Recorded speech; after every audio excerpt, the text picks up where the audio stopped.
And tonight in Your America, President Obama extended an olive branch to Iran and Hamas in his Egypt speech. But today, there are reports that the president's relationships with some of America's closest allies are now on the rocks.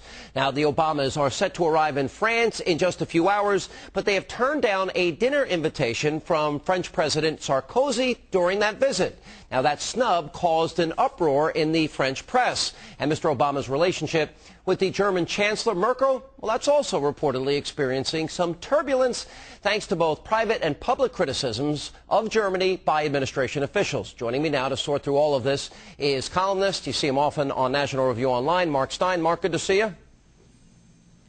Good to be with you, Sean. Maybe they only appreciate President Obama when he calls America arrogant. Yeah, I think they like the president when he's apologizing for past behavior. But when it comes to actually advancing common interests, the Europeans are growing disenchanted pretty quickly. You remember President Sarkozy made some very, I think, forthright remarks about Obama, actually saying that the guy was inexperienced, he'd never run anything, and his inexperience was beginning to show. And I think Obama clearly takes this personally and has no desire to reward the French president with a photo op. Well, I tend to agree with you. Did you notice in the speech that he gave in Cairo? Now, for those that don't know, Hamas, a terrorist organization that has in their charter, a pledge for the destruction of Israel, that he says Hamas can play a role in the future of the Palestinian people. Did you catch that? Yes, it's very interesting. That whole speech essentially subscribed largely to the Arab view of the Israeli state.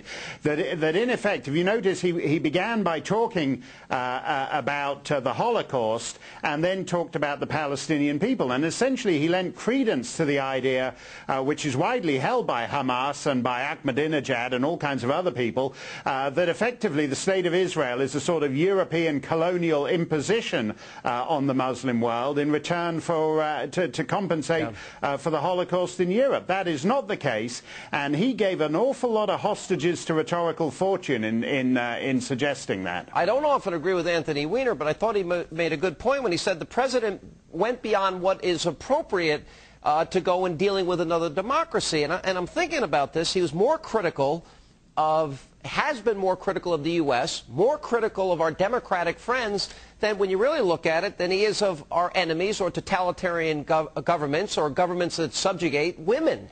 Why does not... Yes, Go ahead.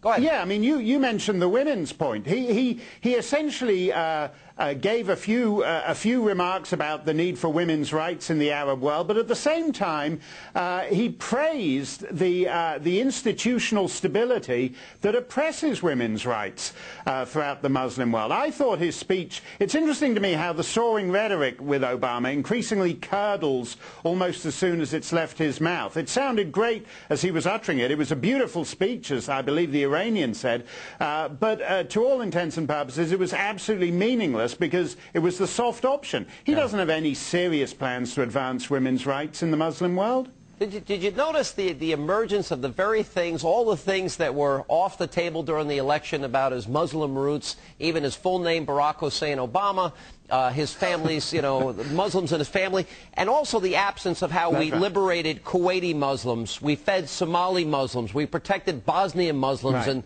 liberated Kosovo and Afghani and Iraqi Muslims. All of that was missing.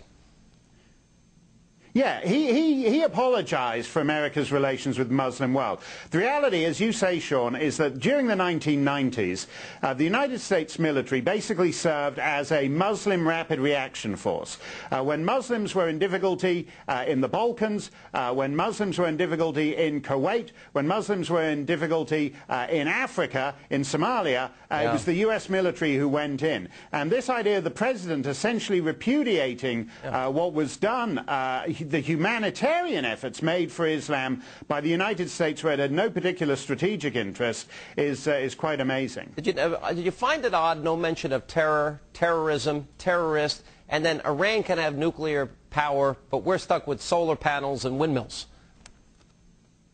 That's right. Iran has the right to nuclear power, but the United States doesn't. That energy policy makes no sense.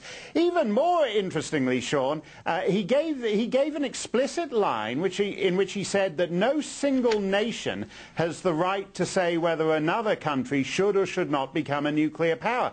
That was very important. The United States has now joined the European Union members in accepting as a fait accompli the nuclearization of the Islamic Republic of Iran. Very frightening foreign policy, and I think he's perceived as weak. Mark, we'll talk more in the future. Thank you for being with us.